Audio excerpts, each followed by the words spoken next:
Assalamu alaikum warahmatullahi wabarakatuh and welcome to the new episode of the show Let's Talk। उम्मीद करती हूँ कि आप सब खैरियत से होंगे। आज की इस एपिसोड में हम बहुत इम्पोर्टेंट टॉपिक के बारे में बात करने जा रहे हैं जो बहुत लेट डिस्कस होता है अनफॉर्चुनेटली, और इसी वजह से इसके आउटकम्स बहुत डिज़ास्ट्रियस हैं। बच्चों की तरबियत का दुरुस्त वक्त, right time of the training of your child. सबसे ज़्यादा परेशान हमारे पास आज टीन एजेस बच्चों के वालिदैन आते हैं। ये कंप्लेन लेकर आते हैं कि जी हम तो बहुत परेशान हो चुके हैं, हमारे बच्चे का बिहेवियर तो बिल्कुल ऑपोजिट हो चुका है, बिल्कुल नेगेटिव हो गया है, वो बहुत रेबेलियस हो चुका है, उसकी हैबिट्स, वो he is totally distracting, please हमें बताइए कि अब हम क्या करें, हाउ कैन आई ट्रेन।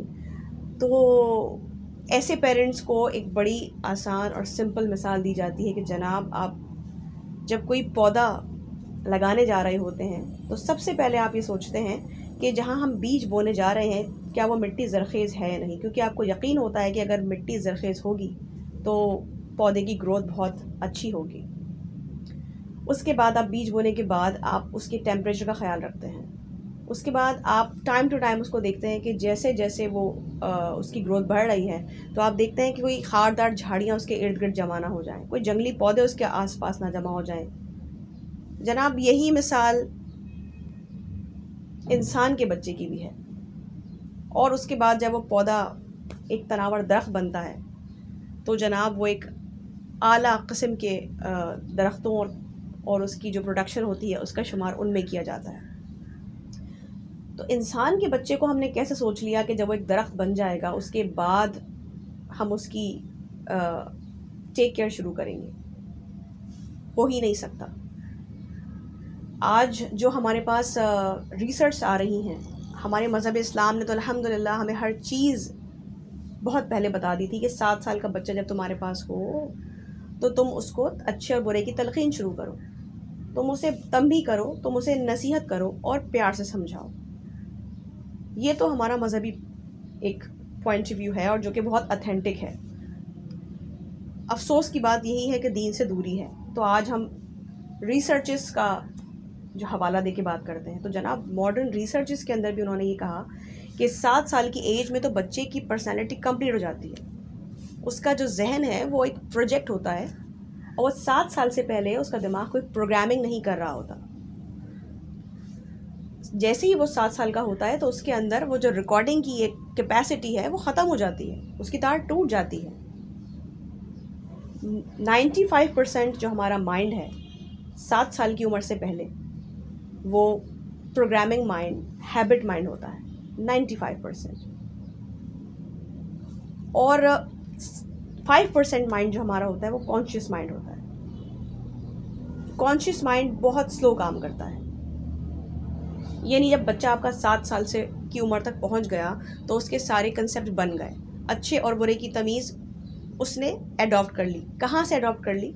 उसने देखा कि मेरी माँ का बिहेवियर, जो मेरे घर में आने वाली मेड है मिसाल के तौर पर, उसके साथ क्या है, वो उसे कैसे कम्युनिकेट करती है, जो मेरा बाप है वो कितना ऑनेस्ट है, कितना सच्चा है, तो उसने आपकी गेस्चर से वो चीज़ अडॉप्ट कर ली और आपको ऐसा लगा कि अभी तो उसका ट्रेनिंग का टाइम शुरू हुआ है। अब उसकी ट्रेनिंग कंप्लीट हो चुकी, जो कि आपने नहीं की, आपके एक्शंस ने, आपके गेस्चर्स ने, और जो आपका कम्युनिकेटिंग लेवल था दूसरों के साथ उसने की है। तो अब वो उसको ही कॉपी करेगा क्योंकि अब उसके जहन के अंदर वो रिकॉर्डिंग सेव हो चुकी है। अब 5% जो हमारा कॉन्शियस माइंड है, अगर हम बात करने आए उसके ऊपर, तो वो बहुत स्लो काम करता है। वो ऐसे काम करता है जैसे मैं आपको बताऊं कि एक दरवाजे के ऊपर आप कोई पत्थर मारते चले जाएं। हम पूरी ज़िंदगी कोशिश करते रहते हैं कि शायद हम बच्चे से कह के कि जनाब हम आपसे बहुत प्यार करते हैं, बेटा देखो आइंदा ऐसा मत करना, आइंदा ऐसा नहीं करना। हम ये बातें उसको कह रहे होते हैं, लेकिन ये बातें उसको इस तरह से लग रही होती हैं जैसे आप किसी बंद दरवाजे पर पत्थर से मार रहे हैं, क्योंकि हम वो जो खिड़की है कॉन्शियस की, वो खिड़की खोलने की हम कोशिश नहीं करते। वो खिड़की खुलती है सिर्फ एक चीज़ से, मोहब्बत, जिसको आप आसान लफ्ज़ों में कहते हैं ट्रस्ट। अगर तो आपका बच्चा आप पे ट्रस्ट करता है तो वो मददगार साबित होगी आपके लिए वो खिड़की। मिसाल के तौर पर अगर बच्चा आप कहते हैं बच्चे से, देखो बेटा एतबार किया करो, माँ बाप से कोई बात नहीं छुपाते, कोई भी बात हो मुझे आके ज़रूर बताना। लेकिन जैसे ही वो बच्चा कोई ऐसा सच हमारे पास लेकर आता है, हम उसको आगे से एक थप्पड़ लगाते हैं और उसको इतनी सुनाते हैं कि वो आइंदा तौबा करता है कि आइंदा तो मैं ये काम करूँगा ही नहीं, मैं तो आइंदा कभी नहीं बताऊँगा। और जनाब, ये आपने अपना ट्रस्ट लेवल जो था उस पर से ख़त्म कर दिया। तो प्लीज़ मैं हमेशा से अपने हर बात, जब भी मैं पेरेंटिंग टिप्स के ऊपर आती हूँ, मैं इस हवाले से बात करती हूँ, तो मैं ये कहती हूँ कि देखें, अपनी सेल्फ ग्रूमिंग से बात को शुरू कीजिए। आप अगर चाह रहे हैं कि आपका बच्चा ऐसा हो तो उसको ऐसा ही करके दिखाइए। बहुत सारे पेरेंट्स मेरी इस बात से चिढ़ जाते हैं, लेकिन ये हकीकत है। आप जब भी किसी पौधे को शेप में ला रहे होते हैं तो आप उसकी बड़ी खूबसूरत एक ट्रेंड गार्डनर से बुलवा के जनाब उसकी कटिंग करवाते हैं कि, और उसके बाद शेप में आने के बाद वही पौधा जो कि पहले एक अजीब सा देखने में लग रहा था, अब बहुत खूबसूरत और प्रेजेंटेबल हो गया है। और आपको एकदम से जो अच्छा नहीं लगता था, अच्छा लगना शुरू हो चुका है, लेकिन उसके लिए मेहनत है। तो माँ बाप का किरदार औलाद की ज़िंदगी के अंदर आप कभी नहीं फरामोश कर सकते।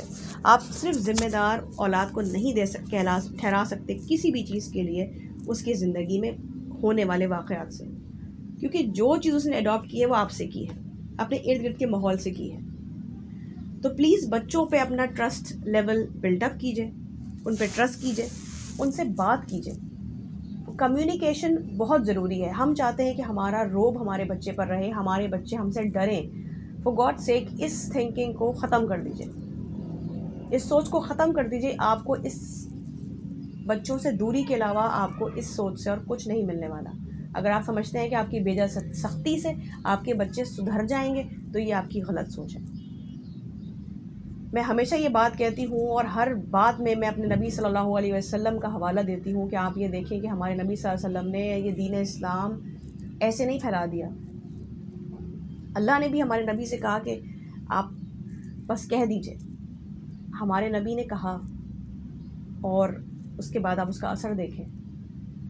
तलवारों से इस्लाम नहीं फैला। वजह क्या थी कि हमारे नबी सल्लल्लाहु अलैहि वसल्लम ने अपनी ज़िंदगी को एक अमली नमूना बनाकर पेश किया, और यही वजह थी एडप्टेशन की लोगों की, इसीलिए इस्लाम फैला। तो अल्लाह ताला हमें तौफीक दे कि हम आज अपने आप को और अपनी आने वाली नस्लों को सुधार सकें, जिसमें हमारा बहुत बड़ा किरदार है। और बात हमें शुरू करनी है अपने आप से, इस चीज़ को हम फरामोश नहीं कर सकते। तो मेरी रिक्वेस्ट है तमाम पेरेंट्स से, मैं ये कहना चाहूँगी कि प्लीज़ आप अपने बच्चे को वक्त दें और उनसे बात करें। बहुत ज़रूरी है उनकी ज़िंदगी को बदलने के लिए। अभी भी देर नहीं हुई, कोशिश हमें करनी है, आखिर वक्त तक कोशिश करनी है, क्योंकि हमें अपनी नस्लों को बर्बाद नहीं करना, एक मज़बूत और एक अच्छा फल देने वाला दरख्त बनाना है। इंशाल्लाह आपसे अगले एपिसोड में मुलाकात होगी। अपना बहुत ख्याल रखिएगा। Be positive, take care of yourself and अल्लाह हाफ़िज़।